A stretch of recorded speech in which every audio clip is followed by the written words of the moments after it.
नमस्कार, आप देख रहे हैं धमतरी का सबसे लोकप्रिय और प्रतिष्ठित न्यूज चैनल डीएनए। मैं हूं पूर्वा राजपूत। आइए जानते हैं क्या है धमतरी शहर से जुड़ी आज की ताजा तरीन खबरों का हाल। भारतीय वन सेवा आईएफएस के 133 प्रोबेशनर अधिकारियों का दल छत्तीसगढ़ के धमतरी जिले में पहुंचा है। ये अधिकारी राज्य के वन प्रबंधन और जल संरक्षण मॉडल का अध्ययन करेंगे। इंदिरा गांधी राष्ट्रीय वन अकेडमी देहरादून के 2025-26 बैच के ये प्रशिक्षु 15 मार्च तक दक्षिण सिंहपुर वन परिक्षेत्र स्थित पंपार नाला में soil and water conservation measures विषय पर जमीन प्रशिक्षण प्राप्त करेंगे। प्रधान मुख्य वन संरक्षण वी श्रीनिवास राव के निर्देशन में यह प्रशिक्षण कार्यक्रम आयोजित किया गया है। इसमें वन विभाग के वरिष्ठ अधिकारियों ने प्रशिक्षुओं को तकनीकी पहलुओं और वन प्रबंधन की बारीकियों से अवगत कराया। अपर प्रबंधन प्रमुख वन संरक्षण मानव संसाधन श्रीमती शालिनी रैना रायपुर, सीसीएफ श्री मणिवासगन एस और दुर्ग सीसीएफ श्रीमती मर्सी बेला ने भी मार्गदर्शन दिया। धमतरी जिले के डीएफओ जाधव श्री कृष्ण ने प्रशिक्षुओं को पंपार नाला परियोजना की सफलता के बारे में जानकारियां दी।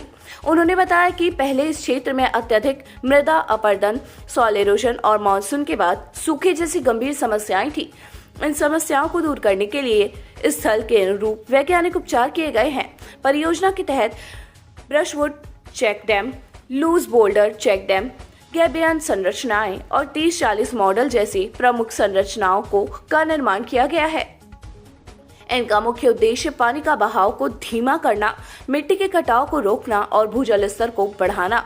इन प्रयासों के परिणाम स्वरूप पंपार नाला में अब 12मासी जल भराव रहता है। इससे न केवल सिंहपुर, कमाईपुर और राउतमुड़ा के ग्रामीणों को सिंचाई सुविधा मिली है, बल्कि वन्य प्राणियों के लिए भी पानी की उपलब्धता सुनिश्चित हुई है।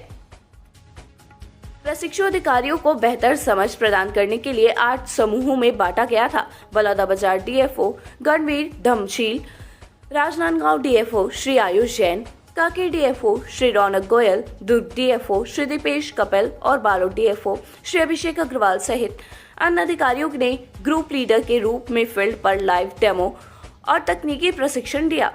प्रशिक्षु 14 मार्च को दुगली स्थित वन धन विकास केंद्र में वनों के दोहन, कूप मार्किंग और कटाई कार्य का व्यवहारिक ज्ञान प्राप्त करेंगे। इस अवसर पर स्वास्थ्य विभाग और पुलिस प्रशासन की टीम भी सुरक्षा और आपातकालीन सेवाओं के लिए तैनात रहेगी।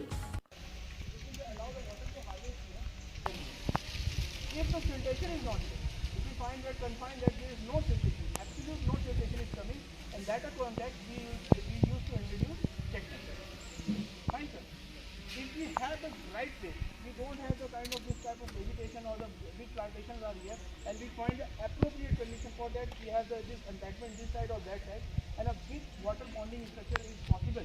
In that context, we introduce earthen dam, check dam, whatever.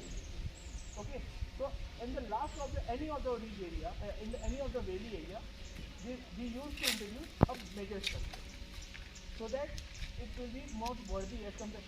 Standing alone activity is not possible, because making any kind of without any introducing any small structure, if we place this structure, the utility of this structure will not remain. Fine, sir. Any more questions regarding to this? Thank you.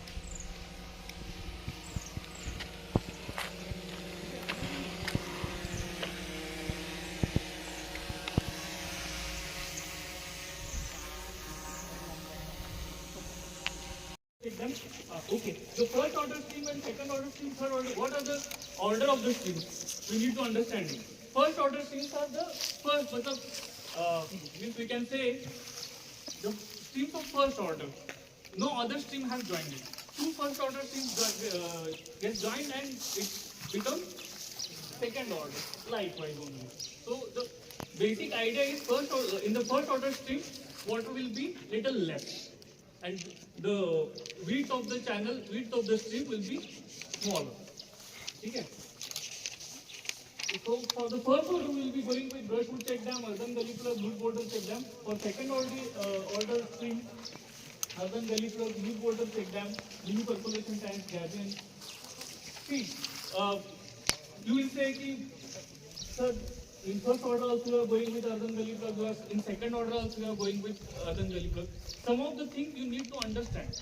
Some of the times what will happen? Even the second order stream is little smaller in this. So you can go with the first order structures there also.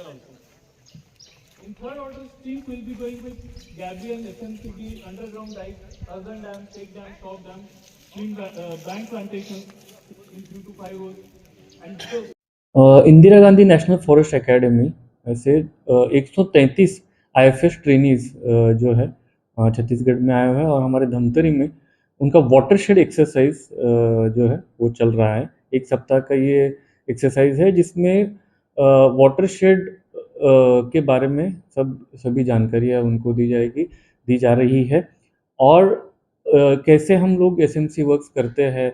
GIS based जो है हमारे नरवा के जो watershed के हमारे जो काम होते हैं वो जीआईएस बेस्ड होते हैं और जीआईएस बेस्ड उसके डीपीआर बनते हैं और उसका फिर फील्ड में एग्जीक्यूशन होता है। ये पूरे देश में जो है एक इनोवेटिव तकनीक से ये पूरा बनता है और जिसको पूरे देश भर में जिसकी तारीफ हो ही रही है।